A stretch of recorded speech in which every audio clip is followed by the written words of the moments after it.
السلام علیکم 6 کلاس. ہم لوگ کر رہے ہیں ہسٹری کا باب نمبر 1، جس میں ہم لوگوں نے پریویس لیکچر میں پڑھا تھا وادی سندھ کے رسم الخط کے بارے میں، یعنی ان کی علامات کے بارے میں جو ان کی پہچان تھی. تو وادی سندھ کے لوگ جو تھے لکھ پڑھ سکتے تھے. ان کے رسم الخط کی علامات جو تھی وہ 400 تھیں، اور ان علامات کو صرف تاجر، فوجی اور سیاسی افراد ہی استعمال کر سکتے تھے. پھر ہم لوگوں نے پڑھا تھا زراعت کے بارے میں، یعنی وادی سندھ کے جو لوگ تھے ان کی اکثریت کا پیشہ جو تھا وہ کاشتکاری تھا، اور موسمی بارشوں کی وجہ سے یہاں بہت فصلیں ہوتی تھیں. آج کا جو ہمارا ٹاپک ہے وہ ہے شہری منصوبہ بندی اور طرز تعمیر، یعنی وادی سندھ کے جو لوگ تھے وہ اپنے گھر کس طریقے سے بناتے تھے. یعنی وادی سندھ کے جو لوگ تھے وہ فن تعمیر سے بہت اچھے طریقے سے اسٹوڈنٹس واقفیت رکھتے تھے. وہ شہر اور قصبے بڑے سلیقے اور پلاننگ کے تحت بناتے تھے. کاریگر جو تھے وہ اینٹیں پکانے اور بنانے کا فن جانتے تھے. یعنی آپ دیکھ سکتے ہیں کہ ان کے وادی سندھ کے لوگوں کے جو گھر تھے یہ اینٹوں سے بنے ہوتے تھے. یعنی کاریگر اینٹیں بنانا بھی جانتے تھے اور انہیں پکانا بھی جانتے تھے. ان کی مکانات کی جو بنیادیں تھی اسٹوڈنٹس وہ بہت زیادہ گہری بھی ہوتی تھیں اور مضبوط بھی ہوتی تھیں. یہ اپنے گھروں کو بہت خوبصورت طریقے سے بناتے تھے. یعنی ظاہری خوبصورتی جو ظاہر ہو تو یعنی اپنے مکانوں کو بڑے خوبصورت سے ڈیکوریشن کر کے آرائش کے ساتھ بناتے تھے، اور ظاہری خوبصورتی پر بھی بہت زیادہ دھیان دیتے تھے.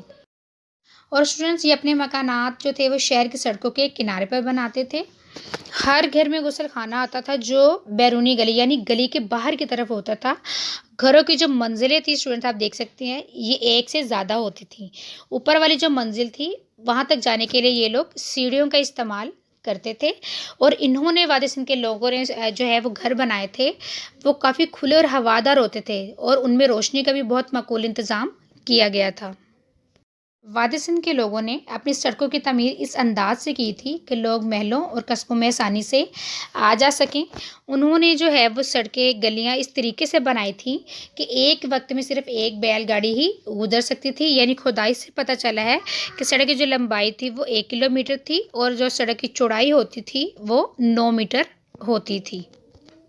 اوکے اسٹوڈنٹس، آج ہم لوگوں نے پڑھا شہری منصوبہ بندی اور طرز تعمیر، یعنی وادی سندھ کے لوگ جو تھے اپنے مکانات کس طریقے سے بناتے تھے. تو وادی سندھ کے لوگ فن تعمیر یعنی عمارات بنانے اور محل بنانے، گھر بنانے میں بہت اچھی طرح سے واقفیت رکھتے، یعنی فن تعمیر سے بہت اچھے طریقے سے واقف تھے. کاریگر اینٹیں بنانے اور انہیں پکانے کا فن بھی جانتے تھے.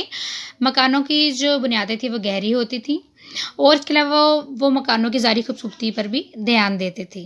اپنے گھر وہ سڑکوں کے کنارے پر عموماً بناتے تھے، اور گھروں کی ایک سے زیادہ منزلیں ہوتی تھیں، اور وہ جو گھر بناتے تھے ان گھروں میں روشنی اور ہوا کا معقول انتظام ہوتا تھا. آپ دیکھ سکتے ہیں آپ کی بک پر ڈائیگرام کے ذریعے، یعنی پلاننگ کر کے ہر چیز گھر کس طریقے سے، سڑک کہاں پر ہے اور غسل خانہ کہاں بنایا جاتا ہے. ان کی نالیاں آپ دیکھ سکتے ہیں، یہ نالیاں پختہ یعنی مضبوط بناتے تھے.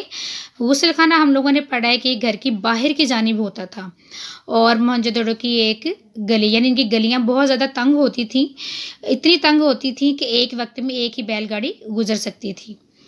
تو سڑکوں کی تعمیر یہ اس طریقے سے کرتے تھے کہ لوگ محلوں اور قصبوں میں آسانی سے آ جا سکیں. تنگ پھاٹک بھی بنائے گئے تھے، اور گلیاں جو تھی وہ اتنی تنگ ہوتی تھی جیسے کہ آپ لوگوں نے دیکھا ہے کہ ایک وقت میں ایک ہی بیل گاڑی گزر سکتی تھی. ان کی سڑک کی لمبائی جو تھی وہ تقریباً 1 کلومیٹر ہوتی تھی، اور چوڑائی 9 میٹر ہوتی تھی. تو اسٹوڈنٹس ہم لوگوں نے آج پڑھا ہے شہری منصوبہ بندی طرز تعمیر. یہ آپ کے ایکسرسائز کا لانگ کوسچن نمبر 5 ہے. تو اسٹوڈنٹس یہ آپ لوگوں نے لانگ کوسچن نمبر 5 جو ہے یہ اچھے طریقے سے یاد کرنا ہے.